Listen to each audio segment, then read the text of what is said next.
It was a confession that defied all explanation. A man sits in a stark interrogation room, accused of dozens of the most brutal murders the nation has ever seen. Investigators lean in, desperate for answers, for closure, as the man begins to speak, detailing acts of unimaginable violence. A sound fills the room, a giggle, not a sob, not regret, but a soft, unnerving chuckle. This was the reality of Andrei Chikatilo's confession, a moment forever seared into the memory of Soviet law enforcement. He didn't just confess to a few crimes, he opened a floodgate. Over 50 murders spanning 12 years, a grim tally that shocked even the most hardened investigators. The man they called the Butcher of Rostov was finally talking, but the way he talked was perhaps more disturbing than the silence that had preceded it. His words painted a picture of a predator who moved through the world like a ghost. Schoolteacher, husband, father, an ordinary man hiding extraordinary evil.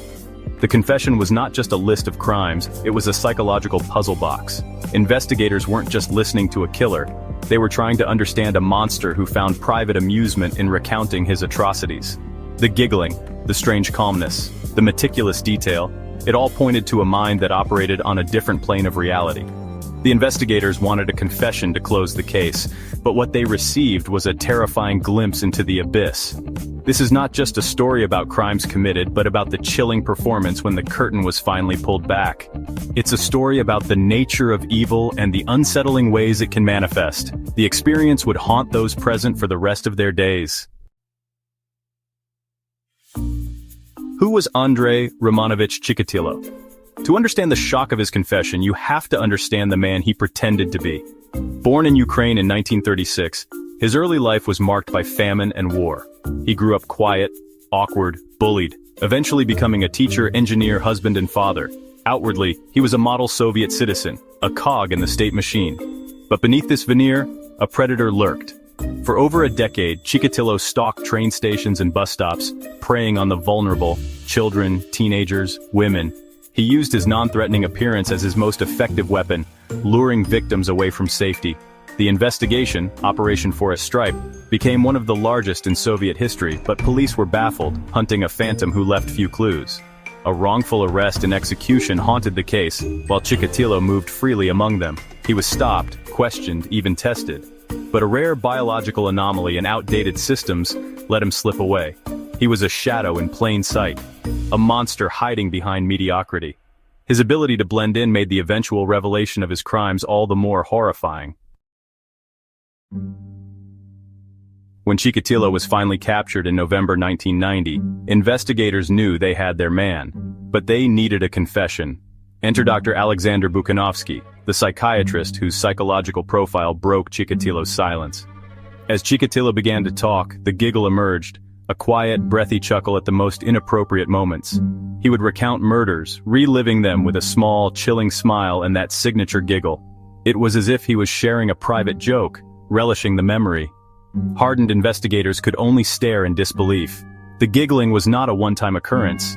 It recurred throughout his lengthy confessions. He described suffering, then smirked, detailed horror, then chuckled. For those present, it was a psychological ordeal, extracting information while witnessing a grotesque performance. The giggle was a window into a profoundly broken mind, deriving pleasure and humor from violence. Was it madness, a nervous tic, or something more sinister?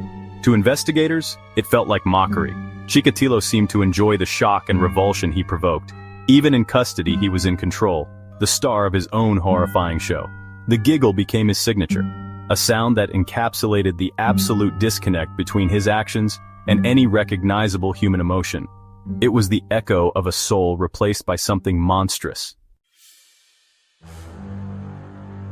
The interrogation of Chikatilo was a guided tour through horror, led by the killer himself. Once he began to confess, he seemed eager to cooperate, on his own terms. He insisted on being taken to crime scenes, leading armed guards through forests and fields, pointing out locations with unnerving calm. He acted out moments of the crimes, demonstrating his methods with disturbing precision. The giggling, the smirking, the almost cheerful recounting of details persisted. At times he became animated, eyes lighting up as he described attacks. The investigators, forced to listen day after day, struggled to maintain composure. Soviet criminology was unprepared for a killer like Chikatilo, whose motives defied their established profiles. His behavior forced them to confront a new kind of criminal, one driven by a pathological compulsion. Dr. Buchanovsky faced a monumental challenge, understanding the mind of Andrei Chikatilo. His psychological profile had helped break the case, but now he had to interpret the giggling, the calmness, the lack of remorse. Was Chikatilo insane or simply evil? Buchanovsky diagnosed a personality disorder, sadistic urges he could not control, yet he knew right from wrong. The giggling, Buchanovsky argued, was not amusement but a symptom of profound psychological sickness, a release when reliving his crimes. This expert opinion created a dilemma. Was Chikatilo responsible, or a victim of his own mind? The prosecution saw the giggling as mockery, evidence of cruelty and control. The debate highlighted a question that still plagues criminology. Where does mental illness end and evil begin? Chikatilo's ability to function in society pointed to control, but his secret life revealed a fractured mind. Buchanovsky's analysis deepened the mystery of the giggling killer. The trial of Andrei Chikatilo in April 1992 was a spectacle.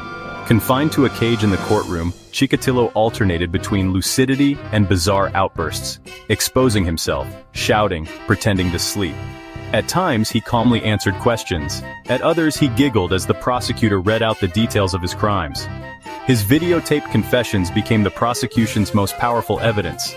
The defense's insanity plea crumbled in the face of his performance. The public, captivated and horrified, saw him as the embodiment of evil. The image of Chikatilo in his cage, giggling, became iconic. There was little sympathy. The people wanted justice.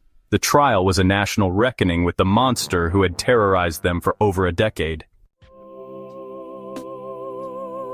Chikatilo's confessions exploded into the public consciousness, amplified by a new era of Soviet openness. Newspapers and television reported the gruesome details, turning the butcher of Rostov into a national obsession. The public was both repulsed and fascinated, their worldview shattered. The revelation that a serial killer had operated in their midst for 12 years created a new sense of fear and suspicion. Chikatilo's giggling, widely reported, became the focal point of outrage, a symbol of his utter lack of humanity. The media fueled this sentiment, turning him into a symbol of pure evil. For the families of the victims, the confession brought answers, but also new horror.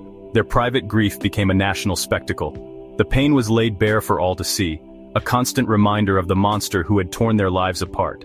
The nation was forced to confront a darkness it had long denied. The Chikatilo case was a brutal awakening for Soviet law enforcement.